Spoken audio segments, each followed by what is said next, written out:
Two divers entered an underwater cave for exploration when the passage behind them suddenly collapsed, completely blocking their way out. At the same time, their gas supply was nearly depleted. One of them went back to check whether they had taken a wrong turn, but when he returned just minutes later, he was shocked to find his partner missing in a dead-end tunnel. Where could he possibly have gone? Hello everyone. Today we'll be discussing a rare and tragic cave diving incident, the Sherlock Springs Cave Accident. Sherlock Springs is located in Biselau, southwest of Tallahassee, Florida. Previously known as Indian Springs, it appears on the surface to be a small, round pond about 56 meters in diameter and 9 meters deep. But below lies a hidden world, a vast limestone cave reaching depths of up to 91 meters. The cave entrance lies at the northern bottom of the pond and leads into a gradually narrowing, downward-sloping tunnel. About 50 meters underwater, the tunnel makes a sharp right turn into the infamous Scars Restriction Zone, a perilously narrow section that allows only one diver to pass through at a time. Beyond this, the tunnel widens again and levels out, resembling a man-made highway tunnel. The cave system is complex and visually stunning. Sherlock Springs itself is not an isolated cave. It is part of the Wakulla Cave system located 2.5 kilometers away, and the water is connected to the Wakulla Springs. On November 17, 1991, a group of cave diving enthusiasts arrived at the site. All 8 were members of a club called WKPP.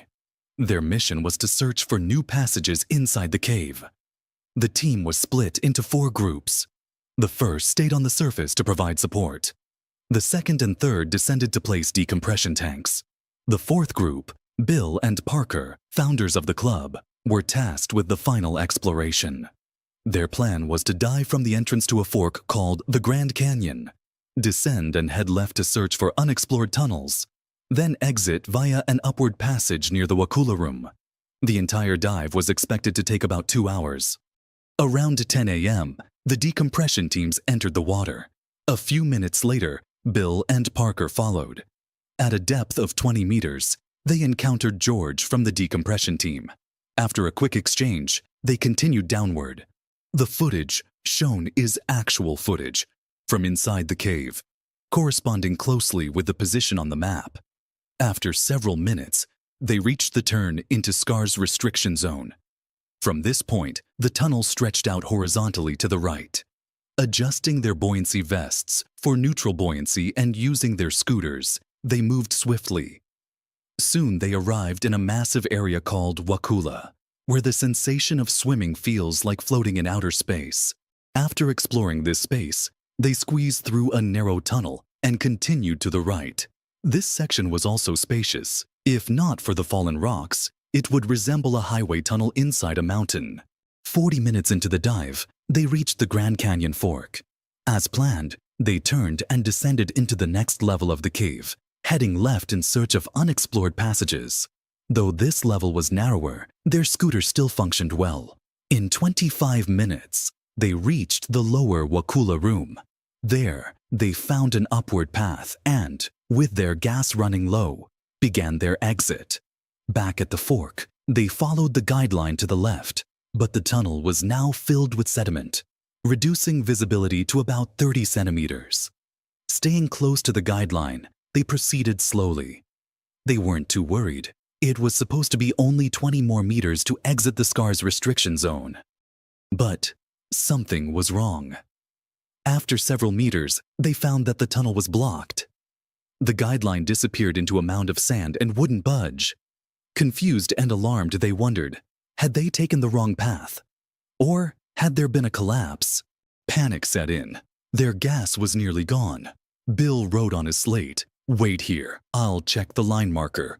He swam back to the fork. No error. The line clearly indicated the left path was the exit. He rushed back, taking just 5 minutes total. But Parker was gone. In shock, Bill looked everywhere. But the dark, narrow tunnel showed no sign of another diver. Forcing himself to think clearly, Bill realized there were no other offshoots. Parker must have gone into the sand pile. Suddenly, he felt water flowing toward him from the pile. Looking closely, he saw a small gap, likely created as Parker forced his way through. With his gas almost gone, Bill didn't hesitate. He began digging his way forward. The collapsed section was only 2 meters long, but it felt endless. Eventually, the blockage gave way. He had made it through. The tunnel now curved upward. Ahead, he saw a tank and a regulator hanging from the guideline, but had no time to investigate. His own gas had run out. Holding his breath, he followed the line upward and reached the decompression station at 30 meters just in time. He opened a decompression bottle and breathed again, finally calming down. But then he noticed Parker's decompression bottle hadn't been used. He should have come through already. Bill remembered the regulator he saw and realized Parker might have drowned. The thought sent him into a mental spiral. Soon, another diver approached. George, not Parker. Bill used his slate. Parker is dead. George paused in silence, then urged Bill to ascend with him. But Bill was unresponsive. George had to bring down another diver to help bring Bill up. After surfacing, the team learned the full story.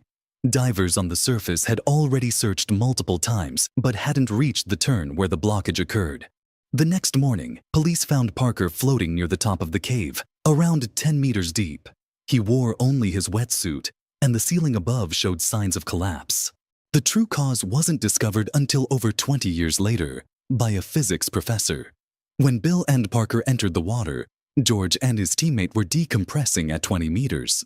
The bubbles they exhaled gathered near the cave ceiling around 10 meters deep, slowly decreasing the water's buoyancy and weakening the rock stability.